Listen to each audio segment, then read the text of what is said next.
Il y a des moments où une promesse non tenue peut bouleverser l'univers d'un enfant. Avez-vous déjà regardé votre enfant dans les yeux, retenant vos larmes, en lui disant « Papa sera bientôt là ». Même si vous savez au fond de vous que cela n'arrivera pas? Je m'appelle Émilie, je suis une mère célibataire qui a longtemps cru aveuglément qu'un père irresponsable pouvait changer, à condition de lui donner une chance de plus. Mais après avoir entendu « Il n'a que 5 ans », il s'en remettra. Une fois de trop, après avoir vu mon fils souffler ses bougies d'anniversaire en souhaitant « Si seulement papa était là », j'ai réalisé que ma patience était à bout. Cette histoire ne parle pas seulement de chagrin et de déception. Elle raconte la lutte acharnée entre le pardon, l'espoir et la lutte pour protéger un enfant des promesses qui s'envolent. Pourquoi un anniversaire est-il devenu le tournant qui a tout changé? Et au final, qui gagnera? Le père qui nous laisse tomber sans cesse, ou la mère qui finit par dire « Assez ». Avant de commencer, dites-nous d'où vous regardez la vidéo dans les commentaires. Bonne lecture. Je m'appelle Émilie. J'ai 30 ans et je vis dans une petite ville agitée et sans sommeil. Si vous m'aviez rencontré il y a 5 ans, vous auriez vu l'image classique. Un jeune couple, un fils nouveau-né, des espoirs aussi brillants que le lever du soleil. Mais parfois, le soleil ne se lève pas. Parfois, la tempête ne s'arrête jamais vraiment. Et c'est l'histoire que je vais vous raconter. Je n'ai jamais envisagé d'être mère célibataire. Qui le pense? Comme tout le monde, je croyais aux contes de fées, aux fins heureuses, à une famille qui passerait toujours en premier.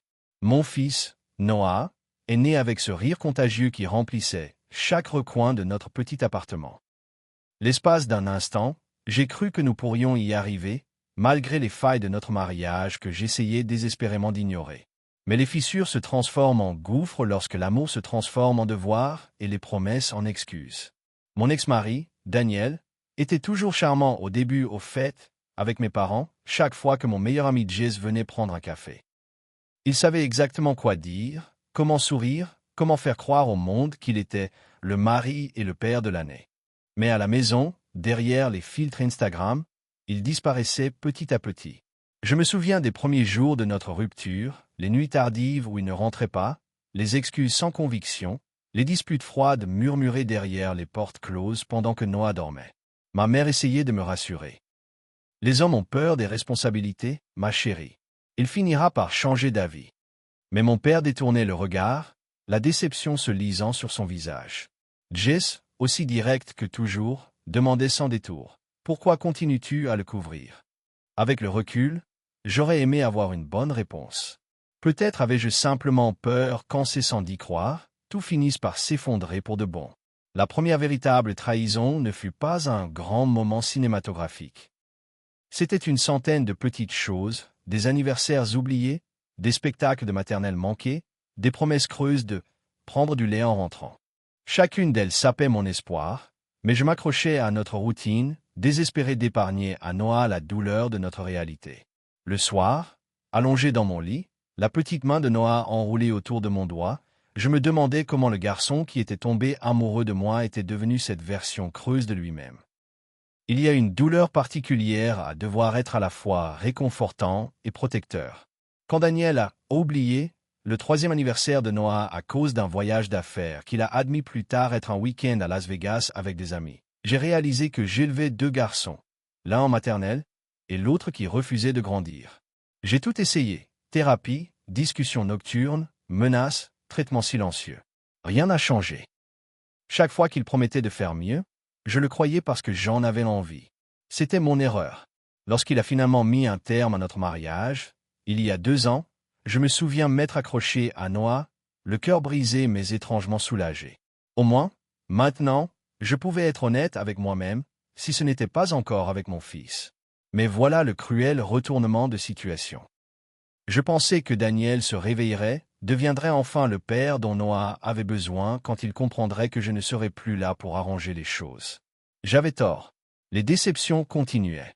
Les excuses devenaient de plus en plus fragiles, les excuses de plus en plus courtes, et chaque visite manquée laissait une cicatrice plus profonde. Noah posait moins de questions, arrêtait de parler de papa avant de se coucher, commençait à s'accrocher à mes parents, à Jess, à moi. Et je suis devenu plus dur, plus vive. La version d'Émilie qui trouvait des excuses à Daniel avait disparu, remplacé par une femme qui brûlait d'un mélange d'amour et de fureur. Il existe une étrange parenté dans la maternité, surtout chez les mères célibataires, une compréhension qu'on n'a pas besoin d'exprimer. Quand j'arrivais en retard au travail, le visage cerné, ma collègue Maria me tendait un café en me serrant l'épaule d'un air qui disait « Moi aussi ». J'ai commencé à réaliser. Je n'étais pas seul dans mon combat, mais cela ne le rendait pas moins solitaire. Juste au moment où je pensais avoir enfin trouvé l'équilibre jonglant avec Noah, mon travail et la danse complexe d'une coparentalité polie, l'univers a trouvé une dernière façon de me mettre à l'épreuve.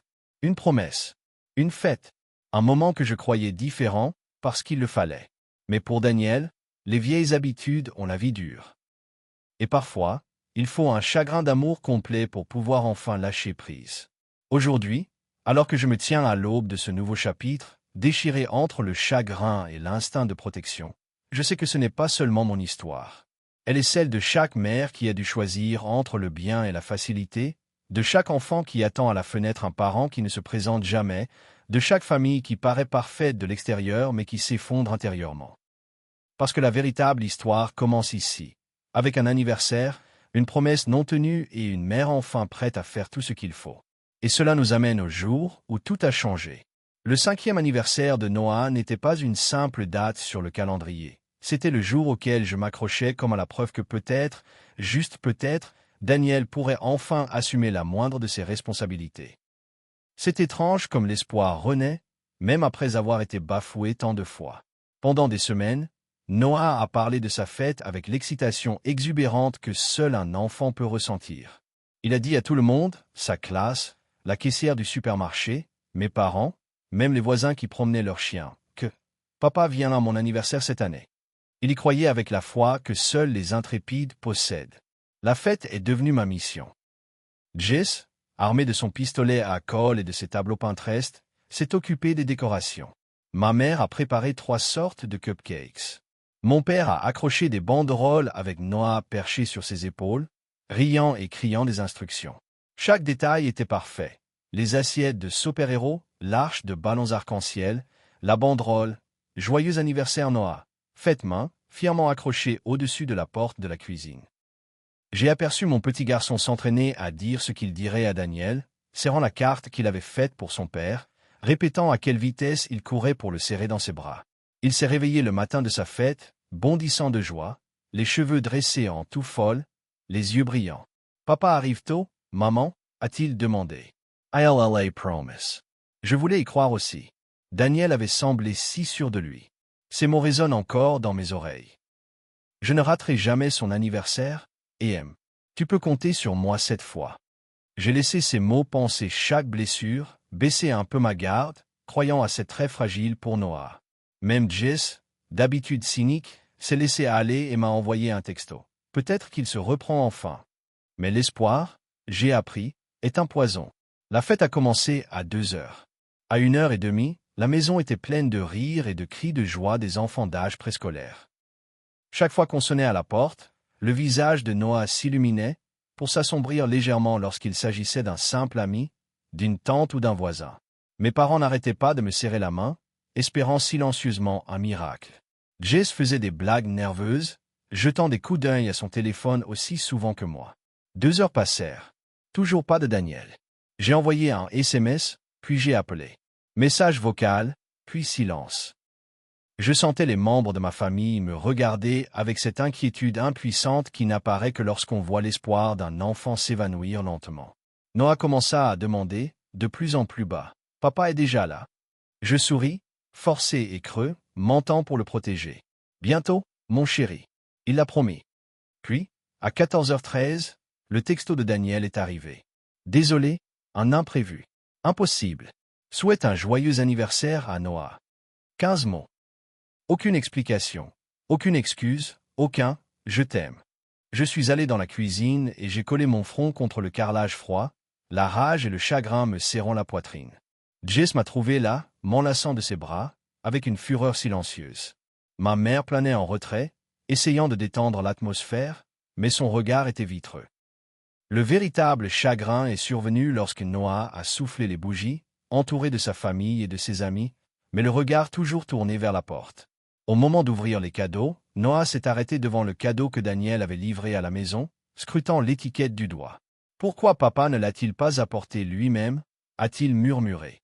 Personne n'avait de réponse. J'ai vu un petit bout de sa confiance instinctive se fissurer. Ce sont des moments auxquels aucun parent ne vous prépare jamais, l'éclatement de l'innocence. Le reste de la fête défilait en un éclair. Rire poli, assiettes débarrassées, mères rassemblant leurs enfants ricanants. Mais une douleur glaciale m'envahit, un barrage finissant par céder. Plus tard, tandis que la maison se vidait et que la nuit glissait sur les fenêtres, Noah rampa sur mes genoux, silencieux et lourd. « Maman, tu crois que papa a oublié mon anniversaire ?» Mon cœur hurlait, mais ma voix n'était qu'un murmure. « Non, chérie, il était juste occupé. » Je le serrai plus fort, me jurant silencieusement que je ne laisserais jamais mon fils prendre négligence pour le destin.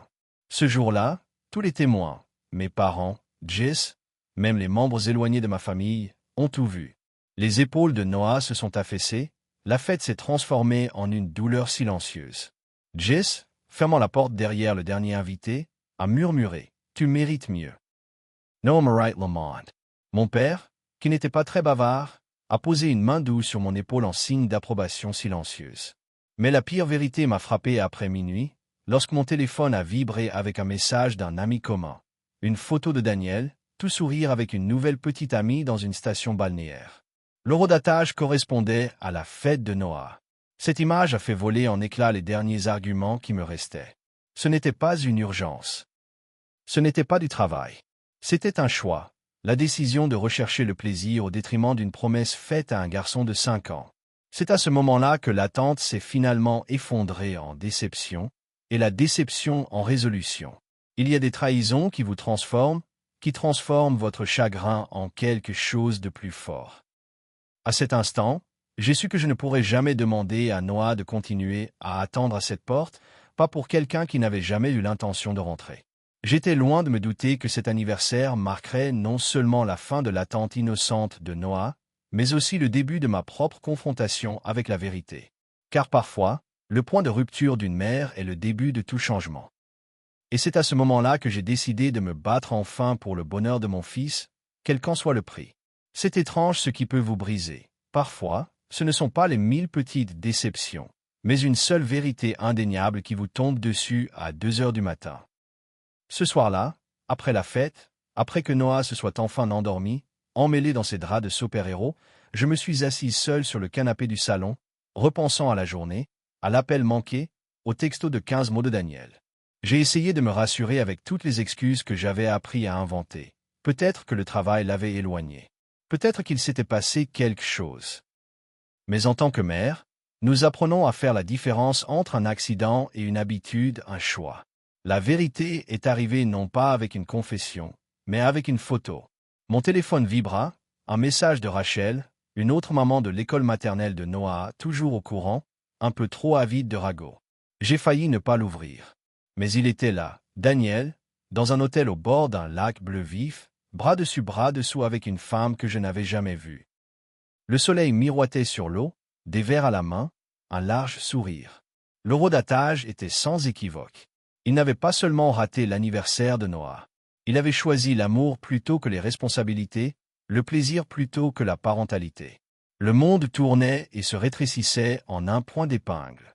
D'abord, une vague de trahison m'a envahi, si violente que je me suis senti vide. Non pas parce que Daniel était passé à autre chose, mais parce que notre fils, sa propre chair et son propre sang n'étaient même pas pris en considération. Je me suis souvenu de Noah à la fenêtre, chapeau de fête à la main, l'espoir se dissipant dans ses yeux. J'ai repensé à toutes les fois où j'avais protégé l'image de Daniel, alors même qu'il rognait la mienne. Était-ce l'amour qui me faisait taire, ou le déni? Je n'avais jamais voulu que mon fils porte mon amertume, alors je m'étais forgé un bouclier. Mais qui me protégeait? J'avais envie de crier. Au lieu de ça, j'ai pleuré des sanglots étouffés par mes mains.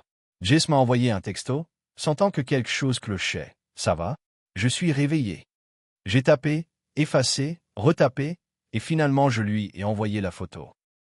Quelques minutes plus tard, elle est arrivée chez moi, ses cheveux en bataille et son froncement de sourcils déterminé, l'image même de la fureur vertueuse. Elle nous a servi un verre à tous les deux, sa présence aussi stable qu'un phare. Tu mérites d'être en colère, et aime. Tu mérites de la laisser sortir. Le lendemain fut un véritable tourbillon de petits gestes de gentillesse. Ma mère prépara le petit déjeuner et emmena Noah au parc avec mon père, me laissant respirer. Maria, du travail, m'envoya un mème idiot, sans mots, juste l'équivalent numérique d'une poignée de main. Mais en moi, quelque chose de volcanique s'était transformé. Je repensais aux innombrables fois où j'avais ravalé ma déception, me disant que les choses changeraient. Je rejouais le schéma de Daniel. Les promesses creuses, les mensonges désinvoltes, la façon dont chaque acte égoïste ne laissait de place à personne d'autre qu'à lui. C'est une chose de pleurer un mariage brisé. C'en est une autre de voir son enfant souffrir des erreurs d'autrui. Toute la matinée, Noah a fait semblant de ne pas poser de questions sur Daniel, mais les regards au téléphone, à la porte d'entrée l'ont trahi. Je l'ai serré plus longtemps dans mes bras, luttant contre le goût amer de la culpabilité et de l'impuissance. À midi, mon chagrin s'était transformé en quelque chose de plus intense, la résolution. Pendant si longtemps, j'avais consacré mon énergie à maintenir la paix, à trouver des excuses, à espérer des miracles. Mais en contemplant le sourire insouciant de Daniel sur cette photo, j'ai réalisé, personne ne viendrait nous sauver. J'en avais assez d'être l'adulte pour nous deux. Jess et mes parents se sont rassemblés autour de moi, leur colère justifiée et leur amour inébranlable. Jess aurait voulu appeler Daniel elle-même, pour enfin dire tout ce que je n'avais jamais osé dire. Ma mère, toujours douce, m'a murmuré, « Tu peux lâcher prise maintenant. Noah a besoin de ta vérité. » Mais mon père, un homme stoïque, jamais émotif, m'a surprise lorsqu'il m'a pris la main et m'a dit doucement, « Tu es plus forte que nous ne le pensions. » Leur soutien a été un baume, mais la décision de me battre, pour Noah, pour moi-même, devait venir de quelque chose de plus profond. Cet après-midi-là, j'ai commencé à rassembler chaque parcelle de preuves. Les textos, les appels manqués, la photo d'anniversaire. Chaque journal était un conte, chaque message une brique du mur que j'avais construit autour du cœur de mon fils pour le protéger. Toute la douleur, le chagrin, l'humiliation crue, tout cela est devenu le carburant de quelque chose de nouveau. C'est à ce moment-là que j'ai grandi. Fini les illusions, fini l'attente que Daniel devienne l'homme dont j'avais besoin, dont Noah avait besoin. Il était temps de fixer des limites que personne ne pouvait franchir. La maternité est un chemin semé d'embûches, un amour sauvage et inflexible qui vous forge dans le feu du sacrifice et finalement, de la rage. Et donc, prêt ou non, je me suis préparé à la guerre. Parce que parfois, protéger son enfant signifie oublier chaque hier, chaque, peut-être la prochaine fois, et s'affirmer enfin dans sa propre vérité. Mais affronter Daniel, et mes propres peurs, était une bataille qui, je le savais, mettrait à l'épreuve toutes mes limites. Et ce n'était que le début. L'étape suivante serait la plus difficile à ce jour. Décider jusqu'où j'étais prêt à aller pour protéger le cœur de Noah, même si cela signifiait briser le mien à nouveau. Être mère célibataire, c'est vivre sur un fil, trouver un équilibre entre amour et discipline, sacrifice et respect de soi, espoir et froide réalité. Dans les semaines qui ont suivi l'anniversaire de Noah, j'ai marché sur ce fil avec plus de prudence que jamais. Chaque jour était une performance, un acte d'amour intense. Déposer les enfants à l'école avec le sourire, raconter des histoires au coucher avec une chaleur particulière, répondre à des questions difficiles sans laisser transparaître ma propre douleur.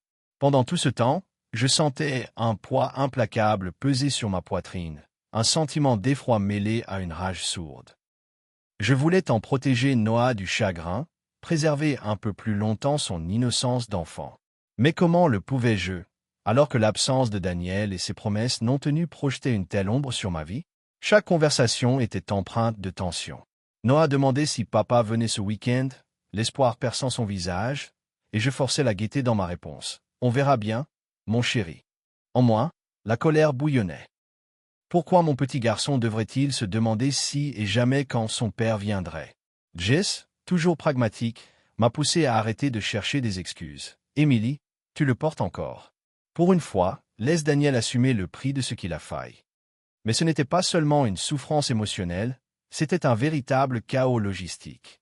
Je ne comptais plus le nombre de fois où Daniel avait oublié d'aller chercher Noah à la maternelle et les appels affolés de la réception. Il y avait eu le samedi où Noah avait attendu, sac au dos, pendant près d'une heure avant que je ne me précipite pour le ramener à la maison. Il y avait eu le petit déjeuner de Noah pour la fête des pères, une table dressée pour deux, une seule chaise occupée. À chaque fois, les excuses de Daniel devenaient de plus en plus creuses et ma tolérance s'amenuisait. Un soir, après avoir enfin installé Noah dans son lit et regardé sa petite poitrine se soulever et s'abaisser, quelque chose en moi a craqué. J'ai réalisé que j'avais passé 2 ans à attendre que Daniel change, à attendre qu'il devienne père, pour que je cesse d'être les 2 parents à la fois. Mais cette attente nous détruisait tous les deux. Il était temps de reprendre le contrôle, non seulement pour moi, mais aussi pour Noah, pour son droit à la stabilité, à l'honnêteté, à un parent présent. L'idée d'une action en justice me terrifiait. Je n'avais jamais mis les pieds dans un cabinet d'avocat, et l'idée de traîner le père de mon fils en justice allait à l'encontre de tout ce que j'espérais pour notre famille. Mais en triant des semaines de textos, de rencontres manquées et un dossier de capture d'écran, preuve après preuve des habitudes de Daniel, je savais qu'il ne s'agissait pas de vengeance. C'était une question de protection. Et c'était plus que nécessaire. Jess m'a accompagné à la première consultation, comme une encre silencieuse tandis que je racontais l'histoire à une femme à lunettes qui prenait des notes et hochait la tête, jamais surprise. « Vous n'êtes pas seul », a dit l'avocate d'un ton neutre. « Vous seriez surprise de voir combien d'histoires comme la vôtre nous arrivent souvent. » Son calme m'a apaisé plus qu'elle ne pouvait l'imaginer. Nous avons discuté de la garde partagée, de ce que signifiait l'intérêt supérieur de l'enfant et de ce que cela impliquerait d'obtenir la garde exclusive, et comment des preuves soigneusement documentées pourraient devenir une bouée de sauvetage pour Noah. La décision était lourde à prendre, mais pour la première fois depuis des années, j'ai ressenti une pointe d'espoir. Ce soir-là, j'ai appelé mes parents et leur ai expliqué ce que je prévoyais. Ma mère a pleuré, non pas de tristesse, mais de soulagement. Mon père a simplement dit « il était temps » et aime. Même Noah, sentant un changement, semblait plus léger, moins préoccupé, plus enfantin. J'ai réalisé à quel point il avait absorbé tout cela, les enfants le font toujours. En racontant tout cela aujourd'hui, je comprends que le tournant n'a pas été une confrontation épique ou une rupture dramatique, mais plutôt la détermination silencieuse et inébranlable qui s'installe lorsqu'on fait enfin passer le bien-être de son enfant avant sa propre peur. J'abandonnais enfin l'illusion que Daniel pourrait changer et j'acceptais ma propre version, imparfaite et déterminée, de la maternité. Il y avait du chagrin dans tout cela, mais aussi une force immense. Je savais que la confrontation à venir serait difficile. Daniel ne le prendrait pas bien. Il m'accuserait d'être vindicative, d'avoir monté Noah contre lui, de toutes ces choses que les hommes disent quand ils réalisent que leurs actes ont de réelles conséquences. Mais je n'ai pas bronché. Parce qu'aimer son enfant, c'est parfois fixer une limite que personne n'a le droit de franchir, même l'autre parent. Alors, tout en préparant les papiers, en rassemblant mes preuves et mon réseau de soutien, je me suis préparé à affronter la tempête à venir. J'étais enfin prêt à me battre non seulement pour le bonheur de Noah, mais aussi pour son droit d'espérer et de recevoir l'amour et la stabilité que tout enfant mérite. Le compte à rebours avant la confrontation avait commencé. Mais j'étais loin de me douter que les combats les plus durs m'attendaient encore, à 2 pas. Le jour où j'ai enfin appelé Daniel, quelque chose en moi s'est crispé, comme si je savais que l'enfer allait se déchaîner. Je ne décrochais pas simplement un téléphone, j'invoquais des années de souffrance, d'espoir déçu et de promesses non tenues en un instant de vérité. Sa voix à l'autre bout du fil était décontractée, trop décontractée comme si de rien n'était. Mon calme était un masque fragile tandis que j'allais droit au but. Pourquoi as-tu raté l'anniversaire de Noah? Pourquoi n'as-tu même pas essayé de l'appeler? Au début, Daniel a hésité, trébuchant sur de vagues excuses concernant des urgences professionnelles et des choses indépendantes de sa volonté. Mais j'ai insisté, refusant de laisser ses paroles s'échapper sans réponse. C'est alors que j'ai évoqué la photo, la preuve de ce qu'il faisait vraiment ce jour-là. Silence. Puis il s'est mis sur la défensive, la colère transparaissant dans sa voix lorsqu'il m'a accusé d'espionner sa vie, de tenter de le contrôler. Je n'ai pas cédé. Je lui ai raconté à quel point il avait brisé le cœur de notre fils, comment Noah avait attendu, espéré, cru, pour finalement être à nouveau abandonné. Tu penses que c'est juste un enfant, dis-je d'une voix tremblante mais féroce, mais ça lui colle à la peau. Tu ne peux pas l'ignorer. Il y eut un silence, puis un rire amer, trop amer pour être vrai. Il se moqua de l'idée que rater un anniversaire méritait une bataille pour la garde de son enfant, comme si la douleur et le schéma lui étaient invisibles. Mais j'en avais assez de lui trouver des excuses. Je lui ai dit que j'avais déjà contacté un avocat et que je demandais la garde exclusive. Le silence au bout du fil était assourdissant. Puis, comme un interrupteur, sa colère explosa en une tempête d'insultes et d'accusations contre moi, me traitant de tous les noms. J'écoutais, silencieuse, laissant passer l'ouragan. Lorsqu'il comprit que sa rage ne changeait rien, le ton changea. De la fureur au désespoir, Daniel m'a supplié pas seulement des excuses traditionnelles, mais des larmes, des promesses, une litanie de ce qu'il ferait pour résoudre ce problème. Une thérapie, arrêter les applications de rencontres, être présent régulièrement. Mais des années de promesses non tenues avaient rendu ces paroles creuses à mes oreilles. Mon cœur se serrait à la vue d'un homme qui avait si peu pleuré durant notre mariage, fondant maintenant en larmes à l'idée de perdre son fils. Je ne lui ai offert aucun soulagement. Je lui ai dit qu'il ne s'agissait pas de colère, mais de protéger le bien-être de Noah. Si tu veux revenir dans sa vie, il faudra plus que des mots. Il faudra un vrai changement, et beaucoup. Avant de raccrocher, Daniel a supplié une dernière fois. Pouvait-il voir Noah, juste pour lui dire bonsoir? J'ai hésité, mais j'ai accepté, en lui posant des conditions strictes. Lorsqu'il est apparu ce soir-là, brisé, le visage de Noah s'est illuminé d'une manière qui m'a brisé le cœur une fois de plus. L'étreinte a été brève, pleine de silence gêné et de demi-mots, deux êtres brisés cherchant un semblant de lien au sein d'une famille brisée.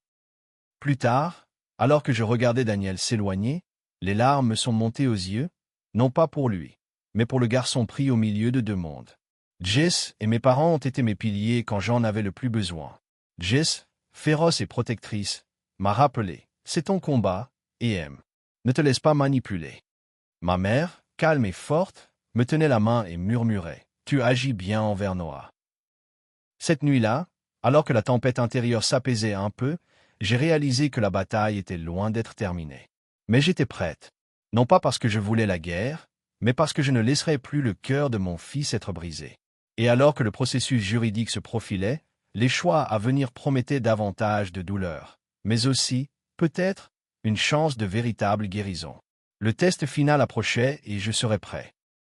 Cela nous amène à la salle d'audience, où l'avenir de Noah et moi allait être décidé. La salle d'audience était intimidante, stérile, un lieu où des vies se réécrivent sous le regard attentif d'inconnus. Je me sentais comme un soldat se préparant au combat, le cœur serré par la nervosité. En arrivant à cette séance de médiation, je portais non seulement mon histoire, mais aussi l'avenir de Noah sur mes épaules. Au début, Daniel a tenté de minimiser l'importance de tout cela. Son calme apparent s'est peu à peu fissuré à mesure que je lui présentais mon dossier méticuleusement tenu. Les textos, les visites manquées, les photos qui valaient 1000 mots, contrairement à ses excuses.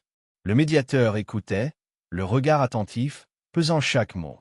Lorsque le juge a examiné les preuves, il était clair que la négligence était indéniable. J'ai obtenu la garde légale complète et la garde physique principale. La loi a reconnu ce que mon cœur savait depuis des années. Le bien-être de Noah passait avant tout, quel qu'en soit le prix. Daniel bénéficiait de visites surveillées 2 fois par mois, dans un centre professionnel conçu pour protéger Noah de l'imprévisibilité et des déceptions. Pour la première fois, ce n'était pas seulement ma parole contre la sienne, mais un environnement structuré qui nous responsabilisait tous les deux. La première visite fut surréaliste. Noah, hésitant mais plein d'espoir, entra dans la salle de jeu lumineuse et joyeuse, sous l'œil attentif d'un surveillant qualifié. Les yeux de Daniel brillaient de tristesse et d'une pointe de honte. Il jouait, parlait à voix basse, un pont fragile se construisant timidement. J'observais de loin, le cœur battant. Pour une fois, j'éprouvais un soulagement prudent, une paix fragile, l'idée que cela pourrait peut-être fonctionner. Que Noah pourrait retrouver son père, mais dans des conditions qui le protégeraient et le garderaient aimé. Jess et mes parents ont été d'un soutien indéfectible tout au long de cette transition. Jess m'a rappelé, tu as fait ce qu'il fallait, et aime. Il ne s'agit pas de l'abandonner, mais de donner à Noah ce qu'il mérite. Les hochements de tête discrets et la confiance inébranlable de ma mère ont été un baume pour mon âme. Mais le chemin à parcourir était incertain. La décision du tribunal n'était que le début d'un long cheminement, qui exigeait de Daniel qu'il fasse ses preuves avec fiabilité et constance. Et s'il trébuchait, je serais prêt à reprendre la défense. Noah semblait plus léger, moins accablé par l'attente et les interrogations. Il commença à sourire davantage, confiant dans une nouvelle routine où la déception était programmée, maîtrisée, et surtout, minimisée. Je ne lui ai pas raconté les détails. Les batailles juridiques, les appels téléphoniques, le chagrin qui nous a menés là. Il est trop jeune pour comprendre. Je me suis promis de protéger son innocence, décrivant ce nouveau chapitre simplement comme un endroit spécial où papa peut venir jouer avec toi en toute sécurité.